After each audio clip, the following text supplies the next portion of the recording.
जय जय श्री जगरक्षका, जय जय अजी भक्तपालका, जय जय कलिमलनाशका, अनादिसिद्धा जगद्गुरू.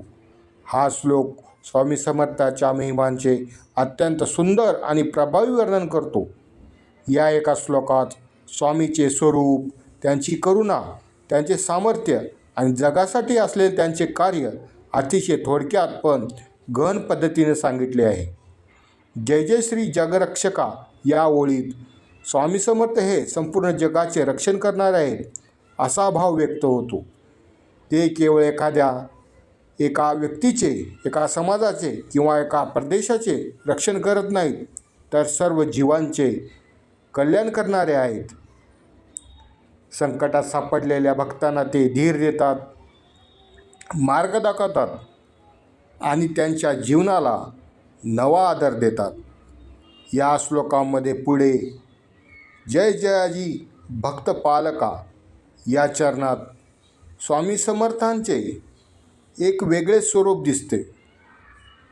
या ओळीमध्ये स्वामी समर्थ भक्तावरील अपरंपार प्रेम कसे करतात.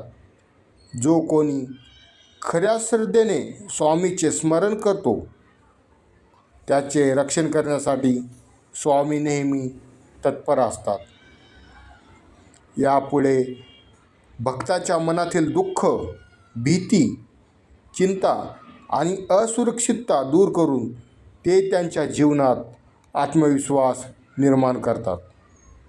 स्वामीच्या कृपेने अनेकांना संकटातून मुक्ती मिळाली, जीवनाला दिशा मिळाली आणि श्रद्धेचा दीप अधिक प्रज्वलित झाला.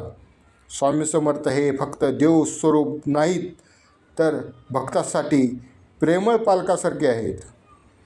जय जय कलिमलनाशका या ओळीचा अर्थ असा की कलियुगातील पाप, अन्याय, अज्ञान, मोह, लोभ आणि मनातील काळोख नष्ट करणारे स्वामी समर्थ आहेत.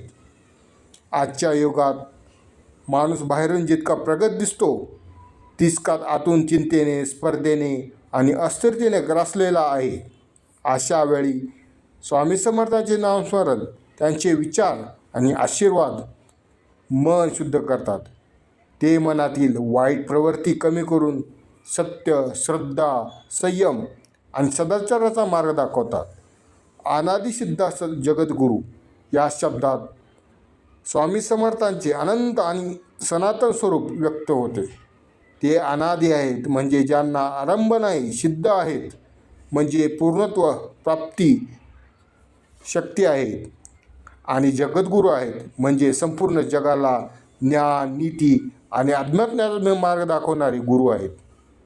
जय जय श्री स्वामी समर्थ.